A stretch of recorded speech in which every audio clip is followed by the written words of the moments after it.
Welcome back, everybody. This is the DangerSports podcast. Today I'm going to be talking about the upcoming NFL draft, and I'm going to be presenting to you a mock draft that is going to outlay my opinion and my predictions for this upcoming NFL draft, the top players, where they're going to land, and there's going to be some trades in here, so a couple of wrenches could be getting thrown into the equation, I guess you would say.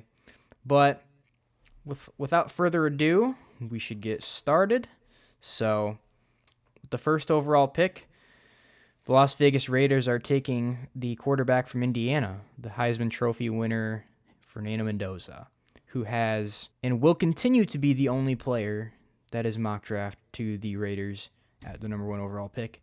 This will not change. This is going to be the pick. It's essentially final at this point. So the way that this is going so far is the only team that Mendoza has visited with right now is the Las Vegas Raiders. What has he done in those visits? He has gone over the playbook with the head coach, Clint Kubiak, and he has talked some football with Tom Brady in those meetings. Lots of obvious pointers and obvious signals that they're going to be drafting the Heisman Trophy winning quarterback from Indiana and the national champion. With the number 2 pick, the Jets are going to be drafting David Bailey, the edge rusher from Texas Tech, who has been sort of the consensus for this pick now at number 2 overall. For a while, it was debated between him and Arvell Reese. For a while, it was actually probably argued and leaned more into the fact that it could be Reese as the number 2 overall pick, the edge rusher from Ohio State, who we'll get to in a minute. But David Bailey, probably a more polished pass rusher who's going to be more of a solidified edge rusher coming off the edge, plays the run pretty well, and Aaron Glenn gets a really nice piece to start to add on and start to actually make a run at building that defense with a couple of the new additions that they brought in via free agency. The Arizona Cardinals at number 3 overall, I have drafting the edge rusher from Ohio State. That would be Arvell Reese. The fact of the matter is, I think he has the more upside compared to David Bailey. I think Bailey's probably also has a lot of upside, but he's definitely more surefire as a prospect, which lands him at number 2. The Jets needed a guy that kind of you could confirm is going to be at least a good player in this league. But Arvell Reese certainly has more versatile traits. A lot of people have compared him to Micah Parsons. Lands him here at number 3 overall for Arizona. They need another impactful player coming off the defensive line and off the edge, and that is exactly what they're getting in Arvell Reese from Ohio State. At number 4 overall, the Titans have an interesting choice to make here, and they could decide to draft the best player available, or they could decide to draft for something that they need more, but I have them going BPA here. Jeremiah Love, the running back from Notre Dame at number 4 overall. I think he is probably the best player in this draft. Although that's been debated, you could say Caleb Downs is better. You could say Sonny Styles is overall the best player. But in my opinion, it's probably Love because he's the most explosive offensive playmaker in this draft. And he's going to be probably the most impactful player from any team as soon as they get their hands on him from day one, right? He's proven to be an athletic freak who has the tools to be one of the greats, up there with Bijan, up there with Jahmyr Gibbs. He is one of those playmakers, and Tennessee needs somebody on the offensive side of the ball that can really change their outlook and really give them somebody to look forward to for the future. The New York Giants at number 5 overall, I have drafting the safety from Ohio State. That is Caleb Downs. And this is another one of these scenarios where John Harbaugh gets his hands on a player that is somewhat similar to what we saw from Kyle Hamilton. He did not let him pass and fall that time. He doesn't let Caleb Downs fall this time. He makes sure that he gets his hands on who he thinks is the best player and the best player at a position of need in safety very impactful player. From day one, he's going to be awesome in the NFL. Assuming the degenerative knee issue isn't really a long-term concern, which things have pointed towards the fact that it's not going to be that big of a deal. But I think this is going to be a really good player for the Giants and a building block for the future. At number 6 overall, I have the first trade here in this draft. I have the Cowboys moving up to number 6 overall, giving up as well pick 12 and number 20 to move up to number 6, while also accumulating an extra second-round pick in pick 39. This has been kind of, pointed towards in the past. This 2-for-2 swap has been suggested a few times recently, and I think this is another opportunity for the Cowboys to get their hands on a premium defensive player. Another thing that they need, defense. Get their hands on another player that can really help them build a defense. They already have all the players they need on offense, whether they trade up or not, but they've also been very active in trying to trade up for one of these players, and I think they're going to be going with Sonny Styles, the linebacker from Ohio State, here at number 6. Somebody who can really change their defense, a guy who you can move around a little bit, maybe come off the edge a few times. You can move him, drop him back deep into safety. He is so athletic. Running a 4.4 at the NFL Combine at linebacker is bonkers. Plus, he's also really big, so you can move him in if you really want to bring him as an extra rusher. And he's just a really impactful player. All the upside in the world. The perfect example of the modern linebacker, a guy who can kind of do it all, that sort of star position that we see in some of these new-aged linebackers in the NFL. The Commanders here at number 7, I have drafting wide receiver Carnell Tate from Ohio State. I think this is another one of those scenarios, best player available, and also you have some question marks considering the wide receiver position for the Commanders, right? When you think about the fact that Terry McLaurin had a down year last year, Jaden Daniels was injured, they might need another playmaker to get him moving along the way he was, and I think Carnell Tate is another really good player that can add to that offense, and I think this would be a really nice pick for them at number 7. At number 8 overall, I have the Saints selecting the edge rusher from Miami, Ruben Bain. Now, I will say there's been a lot of questions surrounding Ruben Bain and the Miami Hurricanes this last season. He just got into a world of trouble, actually. He got into a DUI hit and run scenario where he pled guilty and only received a misdemeanor charge, which is kind of crazy anyways, but I'm not a lawyer here. Ruben Bain is an awesome player. He's got other concerns when it comes to his arm length, but if you look at just pure production and dominance, Ruben Bain is the epitome of that. And the Saints need somebody like that. They're going to lose Cam Jordan to free agency. They might bring him back, but they still need another player that they can count on off the edge. And Ruben Bain is a really nice player for them, assuming he can stay clear of the concerns off the field and that he can clear himself from those situations. And, we can hopefully point towards a better character for him in the future. At number 9 overall, I have the Chiefs selecting Mansour Delane, the cornerback from LSU. Now, this pick is going to be one that is, I think, pretty heavily leaned into by the NFL mock draft experts, considering they already lost their top 2 corners. One of them they traded, the other one they let go in free agency. Both, by the way, to the Los Angeles Rams, who we'll get to pretty soon here. But they're going to need a lot of help at corner now that they've lost their top 2 guys who were both very productive last year.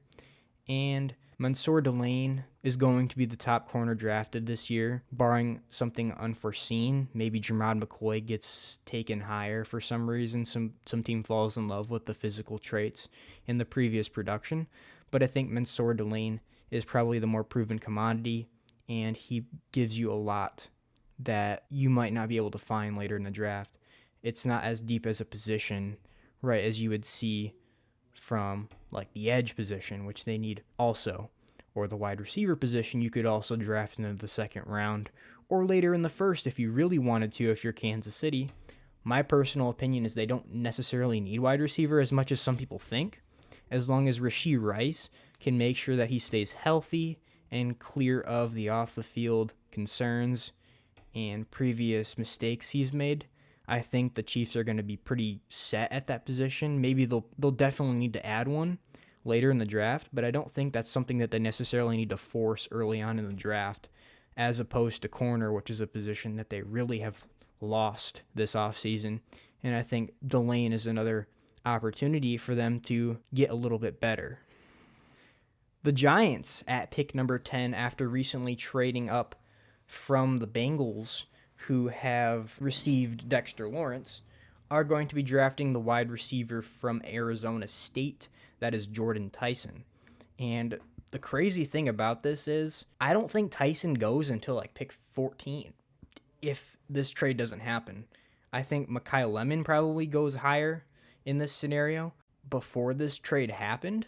But now that it has happened, I think Tyson is probably the guy that they'll head towards, considering the fact that he is something that they need more. They need one of those big body X receivers. Malik Neighbors can be an outside receiver in this league. He can play slot. He can go all over the place. But Tyson gives you that bigger body guy that they really need and they lack right now. They've got Darnell Mooney, Calvin Austin. We're talking guys that are the average height of 6 foot, right? Jordan Tyson comes in at about 6'3", 6'4", and he makes those contested catches. He's an athletic freak, if you really think about it. The only concern with him is the injuries. If he can stay clear of that, he's going to be an amazing player in the NFL. The Dolphins at pick 11 take offensive tackle from Miami, an in-state draft pick, Francis Mauigoa, who is going to give them another piece to add to that offensive line. And I think if you really look at their team, there is so many holes. Consider their draft pick, John Eric Sullivan. This guy is going to be probably, in my opinion, the way that I've looked at it, is leaning into the fact that the Packers' previous draft strategy, considering he came from Green Bay, has been, over the history, not been prioritizing the wide receiver position. A lot of people have them drafting Mekhi Lemon from USC. But they just traded a wide receiver, Jalen Waddle. That would also probably point towards the fact that they are not super high on the wide receiver position with this current regime, the same regime that carried over from Green Bay, who just recently drafted their first wide receiver in the first round in the last 20 years in Matthew Golden. And this is why I have them taking Francis Mauigoa, who I think could definitely go in the top 10, as high as number 3 in the Cardinals. This is an amazing best player available pick. And he also slots right in at the right tackle position, something the Dolphins have needed for years now, being really weak on that offensive line for years now. They've been pretty good at wide receiver, decent at quarterback. They're really good at running back with Devon Achane, but adding a right tackle in Francis Mauigoa is going to be something that can help them right away. And he's also another player that you could compare to a Penei Sewell, somebody who had the greatest impact out of any player, I would say, in that 2021 draft class, which included Jamar Chase. Number 1 pick was Trevor Lawrence, had Pat Surtain, Micah Parsons. He is right up there with those guys with the most impactful player that you could argue changed the outlook that people had on that franchise. With the 12th pick, the Cleveland Browns, via trade with the Cowboys, the trade that we previously outlined earlier, the 12 for 6 swap, which included pick 20 and 39, I have the Browns selecting Caden Proctor, the offensive tackle from Alabama. This guy is a monster, right?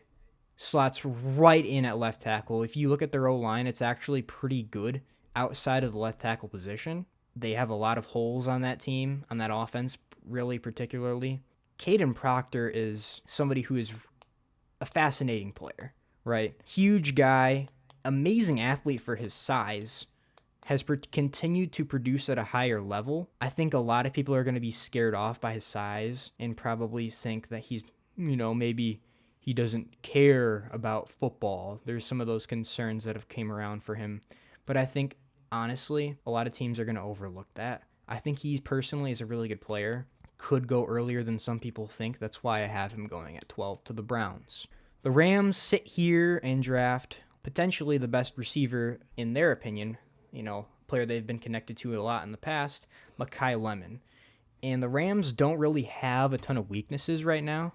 So they're in a position where they can kind of make a luxury pick. And with the Rams, you have question marks at the wide receiver position in the future. Devontae Adams is on an expiring contract.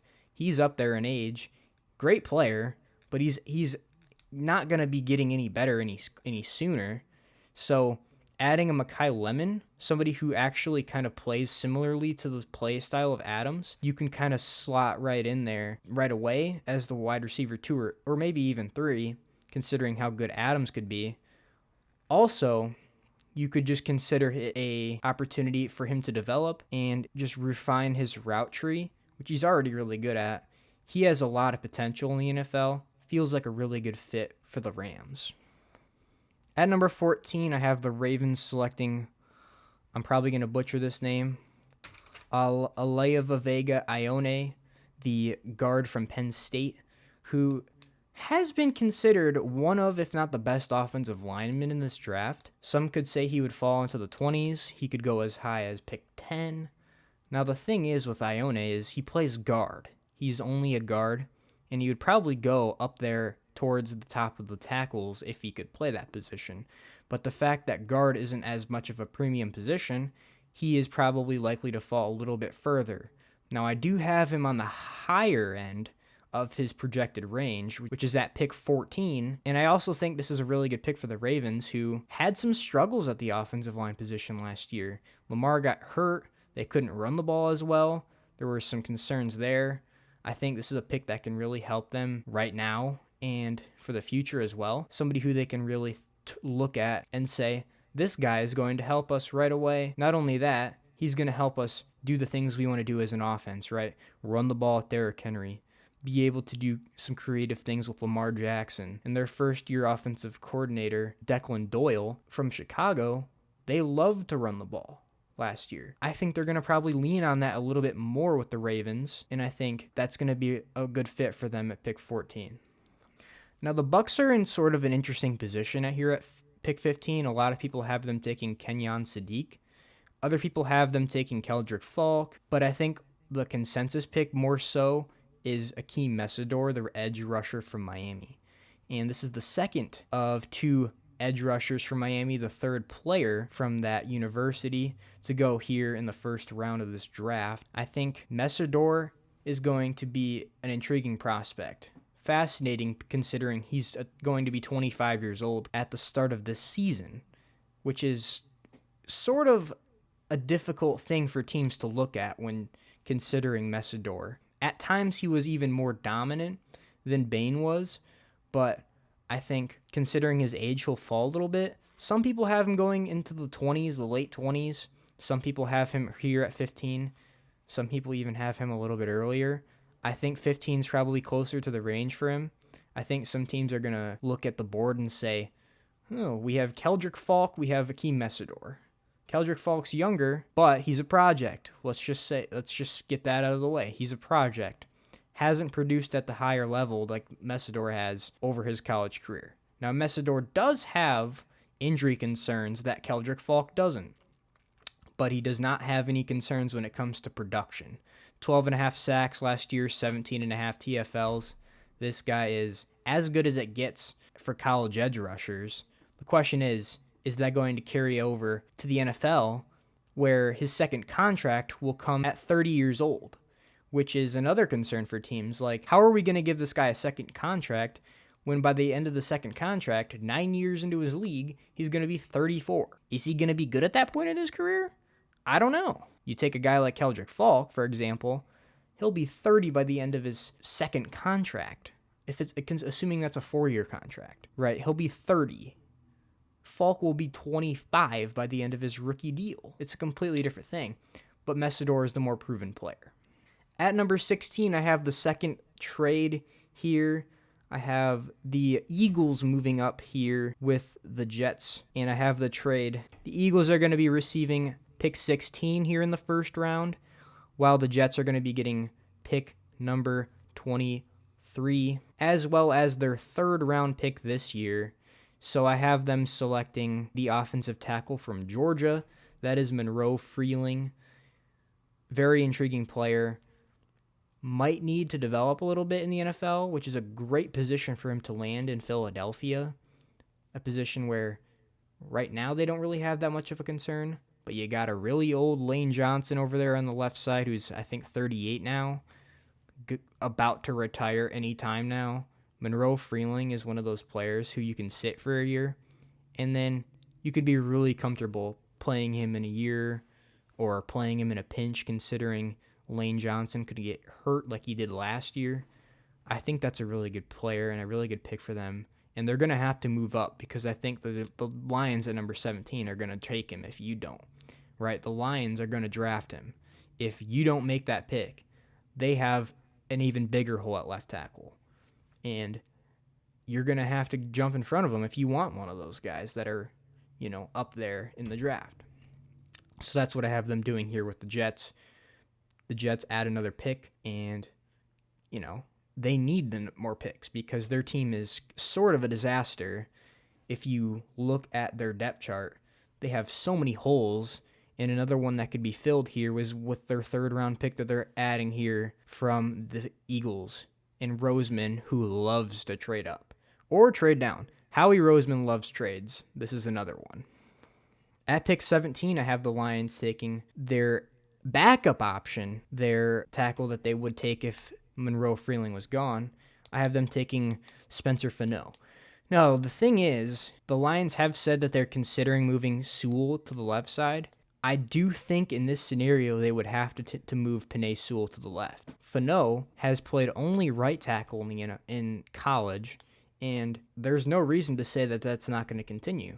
So all the reports are saying, and all the signs are pointing towards the fact that he is not going to be able to play anything other than right tackle or guard in the NFL. He could be really good at that as well. But if you feel confident in the fact that Sewell can make the seamless transition to left tackle, you're going to be just fine, and you're going to be okay with drafting a right tackle here in round 1. The number 18 pick, the Vikings are taking probably the most common pick in this first round for them, the most obvious pick for them, which is to fill the hole that was left behind by the strong safety and Harrison Smith. I have them taking Dylan Thieneman, the safety from Oregon. The probably more proven player at a higher level compared to the other safety we're going to be talking about pretty soon. But I think Thieneman has really good ball traits. He's really good in the box. He's a willing tackler, even though he has a little bit of a smaller frame. I think he's a really good player. He's going to be a really good fit. Feels a lot like he could be similar to Harrison Smith in the NFL. That's why he goes here at number 18. The Panthers select the tight end from Oregon. Back-to-back Oregon Ducks going here. Kenyon Sadiq.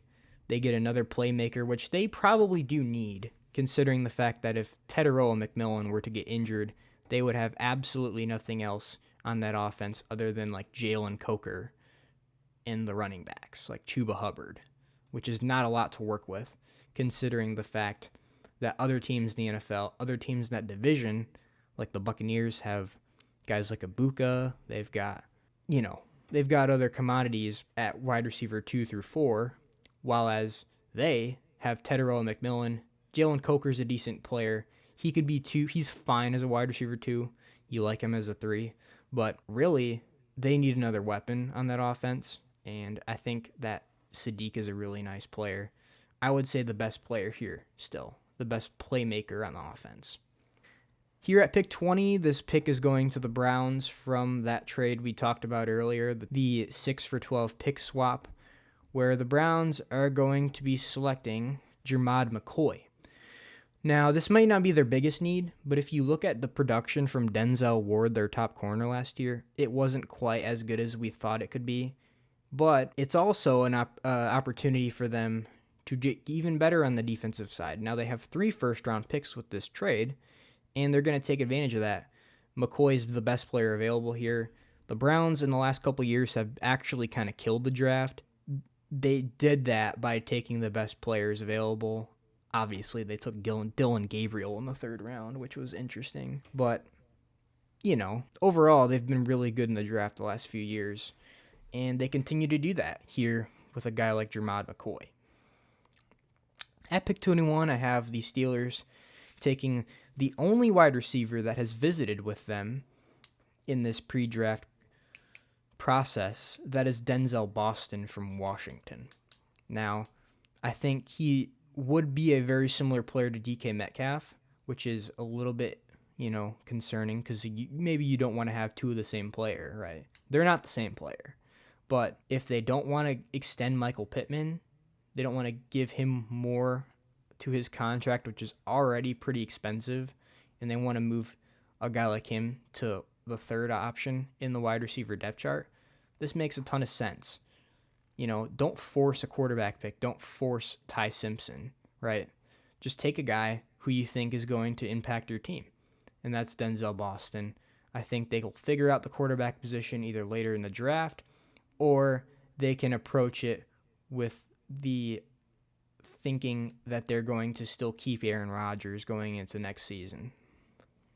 My third and final trade here in the first round is a trade that I've actually seen quite a lot over the last couple of weeks being floated around, which is going to be odd because it is an interdivisional trade between the Chargers and the Chiefs, two teams that don't like to make trades, but it seems like they've been talking a little bit. I have the Chiefs moving up to pick number 22, while I have the Chargers receiving 29. I have them getting a fourth rounder this year. That would be pick 109. And a 2027 sixth round pick. Slightly less value than the trade that was moving up 7 spots earlier. And since it's coming a little bit later in the draft, I have a tiny bit less of a premium on that trade. But still, I would say a pretty fair value. With this pick, the Chiefs are taking the edge rusher from Auburn, that is Keldrick Falk. Another position that they need. And there's a reality that he could be gone by 29. And they need another pass rusher because Karlaftis himself is a good player. Maybe not a great player, but other than that, they don't got a ton at the edge rusher position. And they need another one of those guys, whether it's the first or second round. They already addressed corner.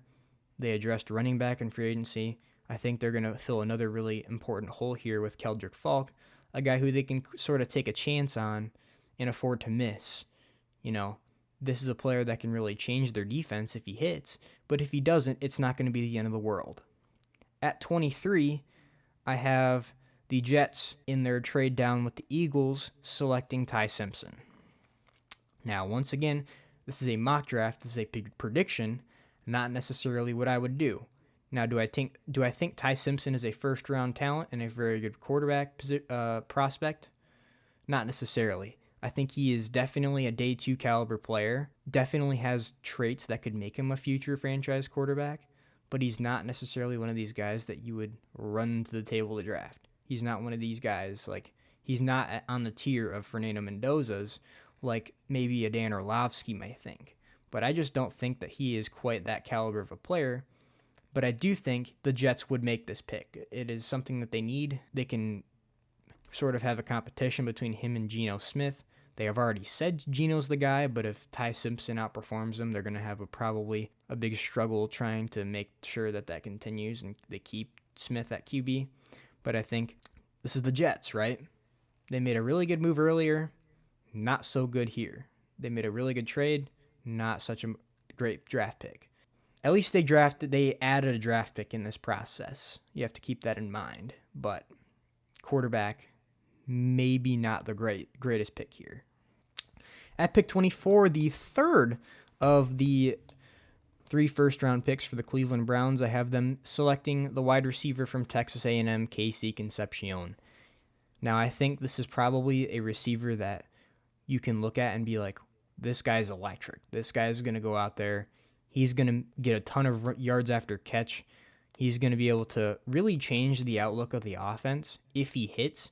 He has a very high ceiling, I think. A lot of people don't look at him as this guy who's going to be an elite player in the NFL. He has the tools to do it, right? He was very productive at Texas A&M, and he's an electric playmaker.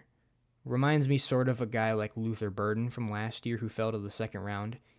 He could also fall to the second round, but I think the Browns are going to look at this as an opportunity to really, light a fire under that offense. I think he could be another option for them, and I think probably it's actually a good pick for them. I think the Browns are going to continue to draft well this year. I like what they've been continuing to do. A lot of people look at the Browns as this organization that just can't draft. They did really well last year. They drafted the Rookie of the Year in Carson Schlesinger. They drafted a guy who might be their quarterback in the 5th round in Shedeur Sanders. They also drafted their starting running back, Quinshon Judkins, a guy who can start in the defensive tackle position, Mason Graham. Like, this team really did load up in the draft last year. We can't really look past that. The Bears at pick 25, I have drafting Emmanuel McNeill-Warren, the safety from Toledo, who slots right in there as a safety option for them. I don't think they're going to want to start Cam Lewis. They could, but that would definitely be the clearest weakness on that defense if that was the case. But McNeill-Warren is a really big player. He's 6'3". He can do all sorts of things for you on the defensive side. He can play strong. He can play free.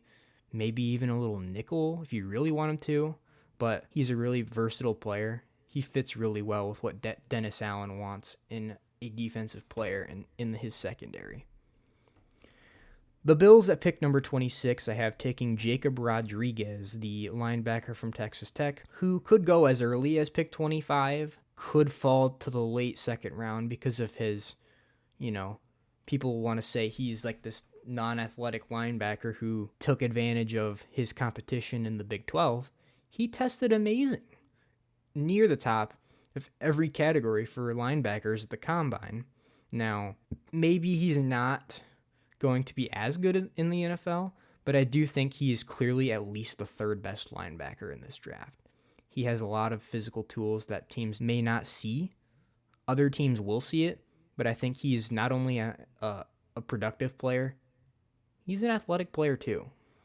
At 27, no, I did not forget Omar Cooper to the 49ers. They need a position like this. They need a wide receiver. They're going to be losing Brandon Ayuk and his crazy off-the-field concerns. I don't know what's going to happen to him. He's not going to be playing for the 49ers this year. They lost Deebo Samuel 2 years ago. They're going to lose Jawan Jennings. They definitely need to add a receiver, and I think Cooper is a good fit for that scheme, and I think a guy that Shanahan would like to draft in the 1st round, if he's there, which I think he could be gone. Peter Woods, the first defensive tackle, I will say, from the University of Clemson, going here to the Houston Texans here at pick 28. They do need a D tackle. They do need that position. I think that is something that you could say is probably a best player available position here in Peter Woods. I think a lot of people have him going earlier in the 20s, but I do think also that he is going to be a pretty productive player. The question is to what extent. Is he going to be a good player or is he going to be a great player? That's the question. That's the verdict that needs to still be answered the further we get on into his career. At 29, I have the Chargers selecting Caden McDonald, another position that they really need is defensive tackle, so I have them taking advantage of that. They probably would have gone a guy like Peter Woods here. If he was there, he just got taken. Caden McDonald is not a bad fallback option, really good stopping the run, and that's something that the Chargers really need. That's something that they're lacking right now. I think that's a really good player for them. May not give you a ton as a pass rusher, but definitely will be good as a run stopper. The Dolphins select here Colton Hood, the cornerback from Tennessee, another commonly picked player for them in a lot of mock drafts. They do need a corner. Colton Hood is very good. I think I've grown on him a lot as a prospect, and the Dolphins need that position. They need a lot of positions, we'll be honest here, but another player for them to look at. The Patriots at pick 31 take Max Ahinachor, the offensive tackle from Arizona State. Another player that has been consistently mocked to them. I think he will definitely plug and play at right tackle for them. They need one really badly, and Morgan Moses, who is their only right tackle right now, is 36 years old, coming off an injury. They really need a new right tackle. I think they'll try to attack that here in the first round, whether it be him or a guy like Blake Miller. At 32, I have the Seahawks selecting Jadarian Price, the running back from Notre Dame, the second of two Irish running backs here in the first round. I do think that they're going to have to draft him in the first round if they're going to want to select him. I do think a team in the mid-second round or early even would take him, considering he's only like the second running back, right? There's not a ton of players at running back that are going to fascinate a lot of GMs. He will. I think he's very good. Not only is he good at running the ball, he is amazing at returning kicks. 3 kickoff return touchdowns last season at Notre Dame. Very good player. And I think the Seahawks, they need a running back. They just lost Kenneth Walker. This would be a good replacement. Thank you guys for watching. This was my 2026 official NFL mock draft. Let me know what you guys think down below in the comments. What was my best pick? Who is your team, and how do you think that your team did in this mock draft? And yeah, I didn't go far. I didn't go into the teams that needed to draft a player and they didn't have a pick in the first round, but I might talk about that in the future, right? I might have another video coming out soon. I may not. I'll let you guys know. You'll see whether or not that comes out. But without further ado, thank you guys for watching. Make sure you like and subscribe. See ya.